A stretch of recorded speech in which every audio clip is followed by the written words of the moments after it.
been diving deep into late 90s tech step, dark jungle recently, listening to a ton of artists like Source Direct and Future Forces Inc. One thing that stands out to me in these tracks is the use of dark, sinister sounds and effects.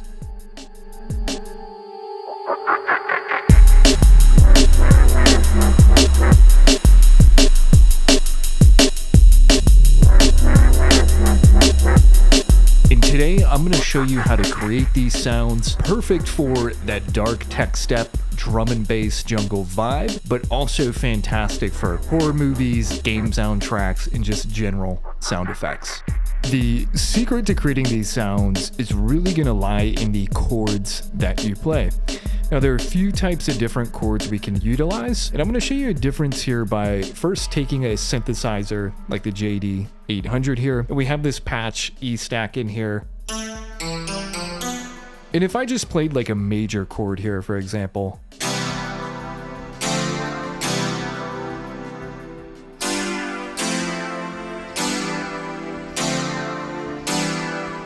very happy, upbeat type of sound. But when we switch to some of these magical chords, that sound then sounds like this.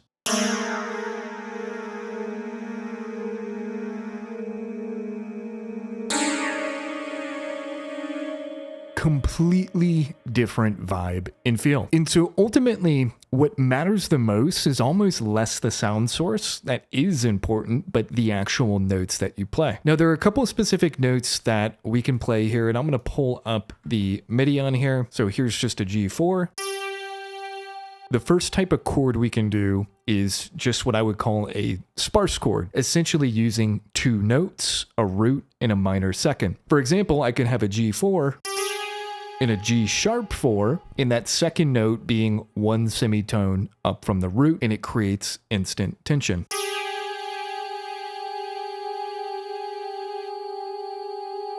And we can take these two notes and place them really anywhere. It doesn't have to be a G4 and a G sharp 4. I could do like a C4 and a C sharp 4.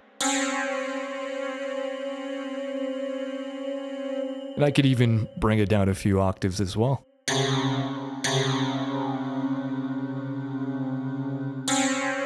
And another trick you can do here is invert that second note. So I can take the C sharp 4 here and just shift it up an octave. And this way we are just shifting that dissonant note up an octave, and it spreads out the sound a little bit more. It sounds like this.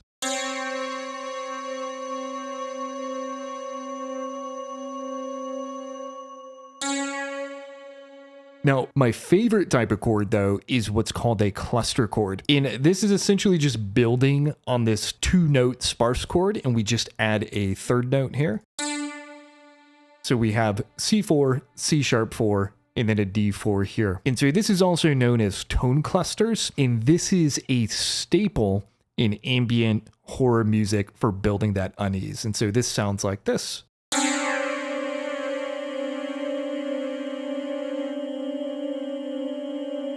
And again, we can move these anywhere.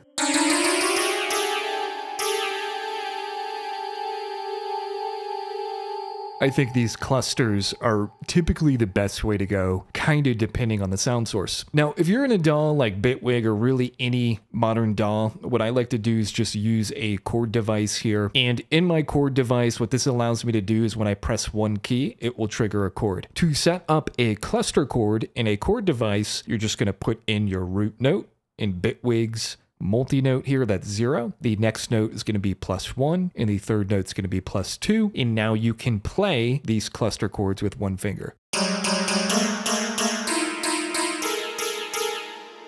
Now, in terms of different sound sources you can use, I really encourage you all to experiment. These chords can transform ultimately anything. And I'm going to go into the chord Triton here and show off a cluster chord with a nice atmospheric pad. Now, same thing here. I'm going to play just a major chord first.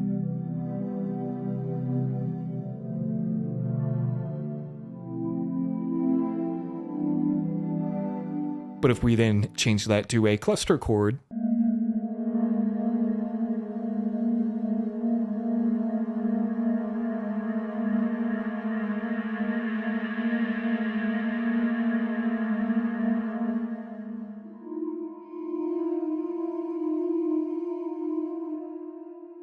Now, another classic like horror movie sound effect is that just acoustic piano sound.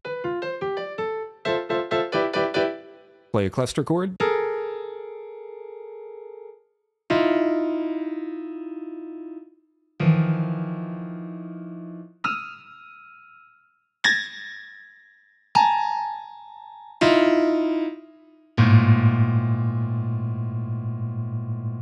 I also think any type of like metallic, high-pitched tone, bells, mallets, plucky sounds can also sound quite good using cluster chords.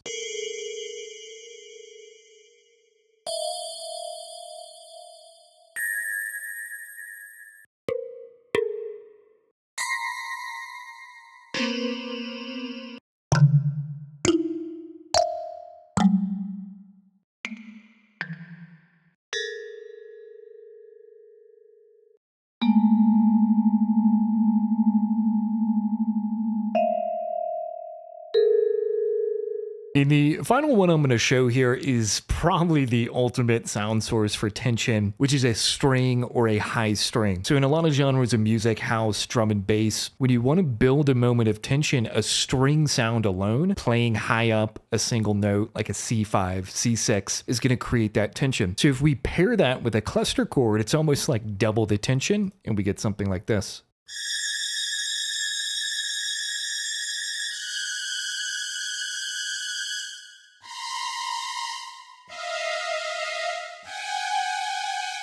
Ultimately, with the sound sources, really anything you throw through a cluster chord is going to sound interesting, so I recommend you just play around with different sounds. Now, to go full 90s here, because this channel does focus on a lot of technique from the 90s, we're going to use the sampler trick that I talked about in one of my videos from a few years ago. So what I'm going to do is take this pad sound from earlier and just sample a single note, a G3,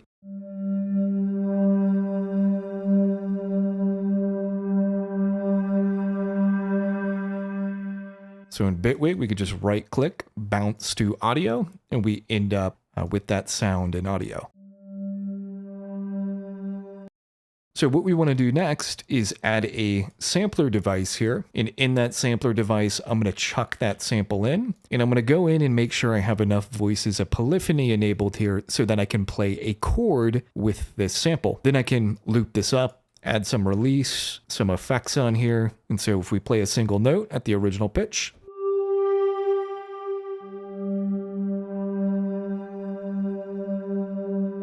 but the magic will again come when we play a cluster chord.